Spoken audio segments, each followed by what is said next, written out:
Hey guys, welcome back to another episode of The Vegan View. Today we are talking about something that I am personally very heated about lately. There's been this new uptick in influencers who are vegan and animal rights activists wearing vintage leather and somehow justifying it through the environmental impact. And it's been very controversial, and I have been losing sleep over it, so we need to discuss.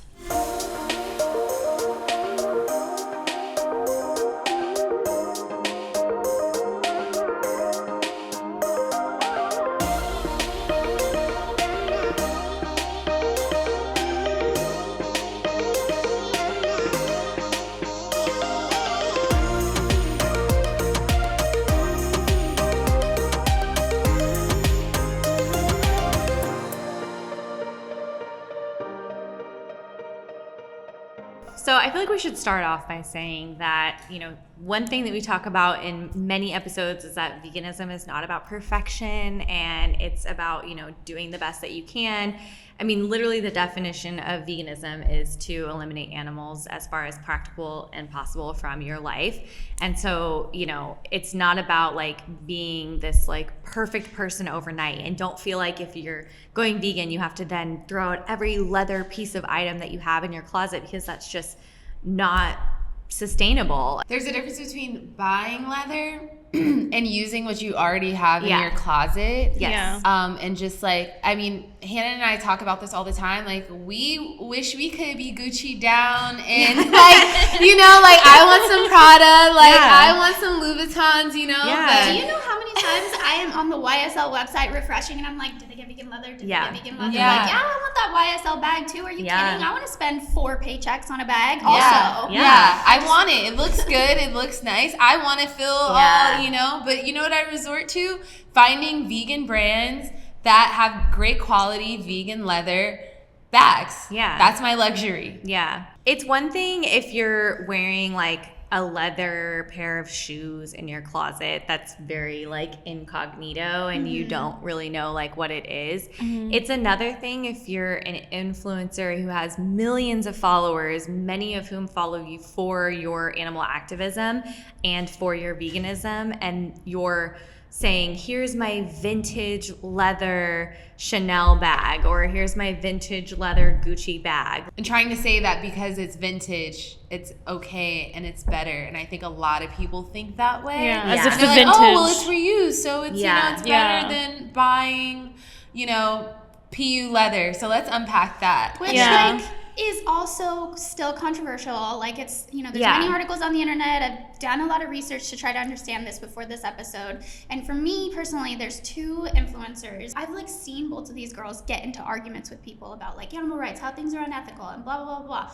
And then all of a sudden, a vintage Chanel bag pops up on their story. That's what it takes. And I'm like, can one of you not be a sellout for once? I don't understand. It's you're an animal rights activist and you're going hard as fuck and you're attacking people. Yeah. And then all of a sudden your boyfriend can buy you a Chanel bag and you justify it by saying that it's vintage. All of a sudden everything that you said in the past, now you look like a clown. Are you serious? Yeah. And also, one of them in particular is a model for fast fashion brands that pop up in my story all the time as ads. Yeah. So if you want to play the environmental side of it, you're already failing. Yeah. And the other one, it's if I really believed that you were coming from a good place and you're I just think this is more sustainable. I think it just makes sense for me to reuse these products that have existed for a long time. But it's always one of them has a boyfriend that's really wealthy now.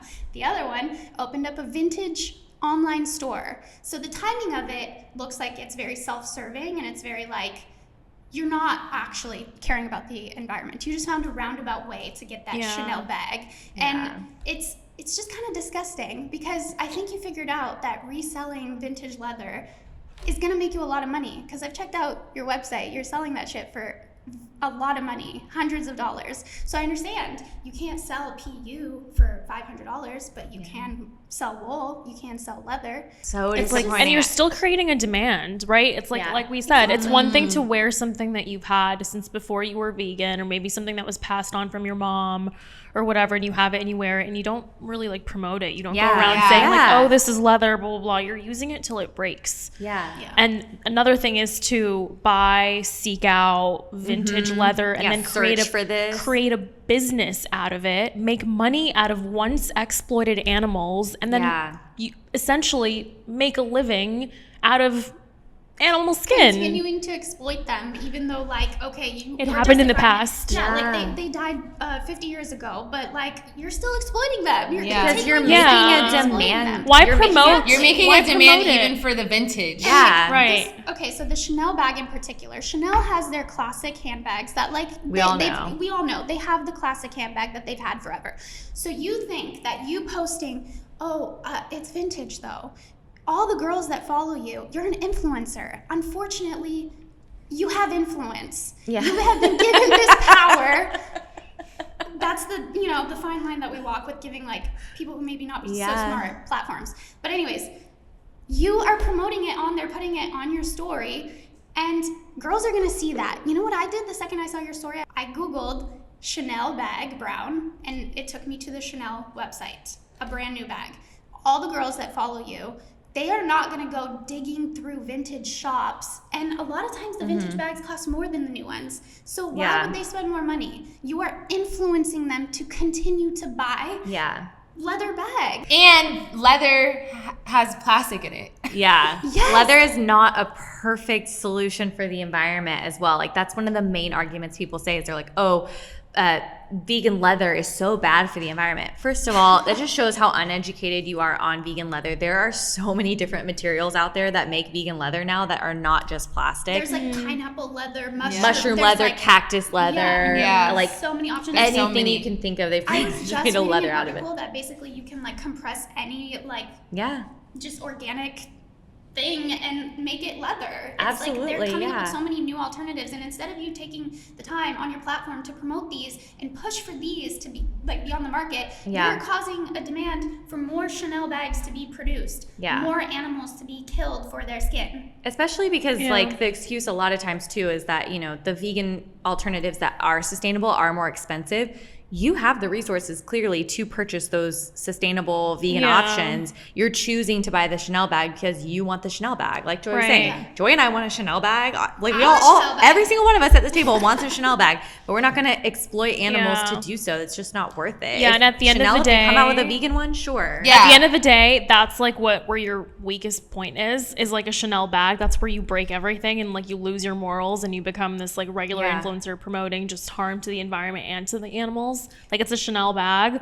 Really, at the end of the day, this is probably gonna hurt some feelings, but fashion is just not that important. You could live without the leather purse, the leather boots. You could live without it. You don't need it. You really don't. And I love fashion. If you guys have ever been to my personal YouTube channel, I review vegan handbags all day, every day. You're over there. Fashion influencer. I love vegan handbags. It's my favorite thing. And there's so many good ones out there. What a lazy so many. Cop out way to go to just get a vintage bag and be it's okay, I get a pass because it's vintage.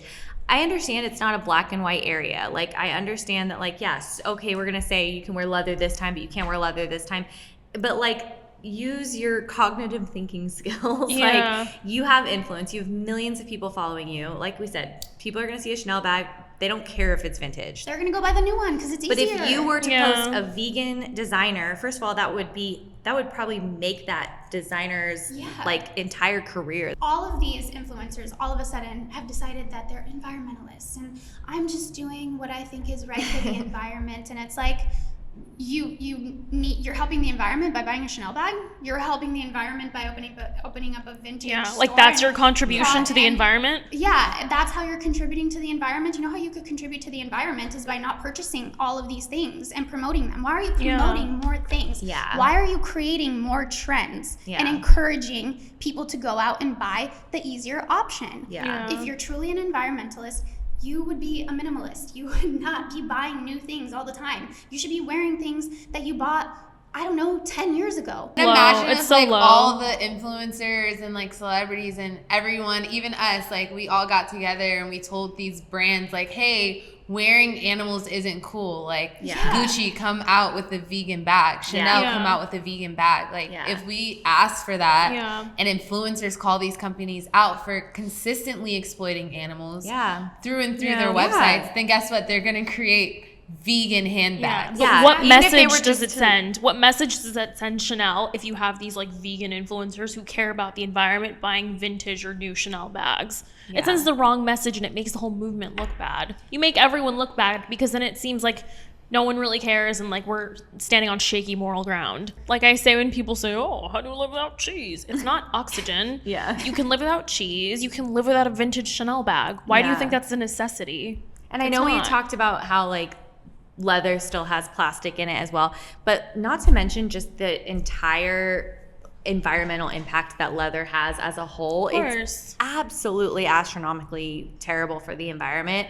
You know, even the dyes on the leather, people have this idea that leather is biodegradable, so it's better. So like, you know, they have this image that all vegan leather, which again, not all vegan leather is plastic, but they have this image that all vegan leather is just ending up in this massive landfill just full of vegan handbags. But what about all your plastic bags and all your straws and all your... and everything else that you use? There's plastic in everything. These people usually aren't even vegan who make that argument. Like the people, and it's just like, well, what are you doing in your life that... So you're an environmentalist like through and through. Like you use like reusable seasoning cups and like laundry detergent. Like you shop at Erewhon. You do all the bulk everything. Like, no, you're doing so many things that are harmful to the environment that a PU leather jacket it doesn't even compare. But also, like, your actual leather stuff is not just biodegrading, melting into the earth. It also of course has dyes that are releasing toxins into the environment as we speak. Like, vintage leather is actually terrible for the environment. Why is no one thinking about the fact that, like, all you gotta do is use Google to look at the process. Like, these animals have to be raised, they have to be fed, they have to drink water, then they produce waste, which releases gases, which is harmful for the environment. And gives your salad E. coli. Exactly. I know. Thank you for that, by the way. That's great. But and then the chemical process, like I've seen the chemicals that they have to put into the skin so it doesn't decompose because that is what body parts naturally do. In order to avoid that, they put chemicals and then they coat it in plastic. If you're really concerned about plastic, wouldn't it be great then to buy something from a brand that made things from like leftover plastic and maybe like gave it a second life and took plastic out of like a landfill, you know, and like into a product that now you can use for years and years to come? Wouldn't that be better? It's like making sure it doesn't end up in the ocean. Exactly. Like Matt and Nat is a great vegan brand that has like such nice high quality vegan leather, and the inner lining of all of their bags is made out of recycled plastic bottles. So if you really care, that's the bare minimum that you could do. And I have Matt and Nat bags that I've had for like 10 years now, like, and they still look like they're in amazing condition. So even that argument of like, well, because, you know, the like fake leather stuff doesn't last as long, it's more environmentally friendly to buy this because it lasts longer. It's like, that's not true. Like luxury cars are now using vegan leather. I have a Mercedes-Benz and my whole interior is vegan leather. But I mean, I had an old Mercedes that was like my very first car I got, was like a used Mercedes that had real leather in it, and the leather was just so cracked and dry by the time I was like done with that car. And to maintain it, you have to like condition it, and now my car has vegan leather. You're talking about sustainable. Who has time for that? My car now vegan leather, you just wipe it, and it looks so good, and it's comfy, and it doesn't smell bad. And it's also less hot. It's also smell. Can we talk about the smell of leather? It's so that thing stank. And I wonder why. Rotted flesh. Going back to the thing before about like, oh, the vegan products just don't last as long. It's like, this is assuming that you buy things once every 10 years. Yeah. Like, are you that kind of person that just once every 10 years you go out and you buy like a sweater and that's the only thing you use for 10 years? Clearly not. Like, you're worried about the vegan leather that doesn't last 10 years, allegedly, according to you. But like every week you're buying something new from Lulu or you're buying something new from here or there. It's like, it's just like you're picking and choosing the battles that you want to fight, and it's not uniform. Yeah. And it just looks bad for your argument and like your credibility. Exactly. My quality, like, vegan designer bags that I have not gotten rid of a single one of them. I have every single one in my closet still. The quality is great. I am not very precious with my handbags. I throw them around and stuff, and every single one of them has lasted a great amount of time versus my leather stuff that I had before going vegan. If you even get like a drop of oil on your, it's stained and it's ruined. Why is it specifically leather, wool, and that's where you draw the line? If that's really what you believe is best for the environment, then why aren't you wearing fur? Why aren't you reselling fur? Why is it that you draw the line there? Yeah. Those still exist. Yeah. Those can be reused. Don't do speciesism. But way before I went vegan, I bought like a full leather Marc Jacobs bag, and it was like nice and sturdy, and it was like, kind of like had like a shine to it. And then over time it became like soft, and like literally I would like snag it on things, or I would walk by something and it would like create a scrape on it. And a lot of people think that leather is from like the same cows that we're eating with our In-N-Out burgers, and they're not. They're completely separate. So you're just causing so much harm to not only the environment, but unnecessary harm to these animals who are literally raised just so that they could be skinned and like you can wear them, and it's not even the most durable option, and it's definitely not the most eco-friendly option at all. The more eco-friendly option in my mind, and again, this is maybe controversial, people may have different opinions, but I do think that the vegan leather options that are more sustainable are the best option that you can go for. Especially the ones that aren't fast fashion, and they're actually like sourcing, plastic from the ocean or from landfills, and actually trying to do something with all that waste that's just piling up, because you still buy water bottles and like you still go to Erewhon and drink those smoothies out of plastic cups. I feel like this is definitely a call out, maybe a call in to the vegan influencers who are not using their platforms in the best interest of the animals, and it just makes us sad. And I just hope that will change. And I think, just keep in mind when you do have a platform like that, the amount of influence that you do have on people.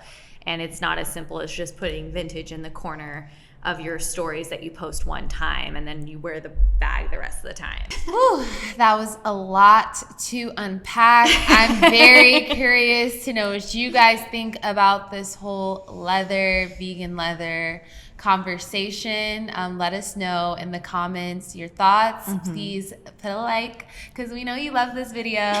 Subscribe, and we will see you again next week for another episode of The Vegan View. Bye.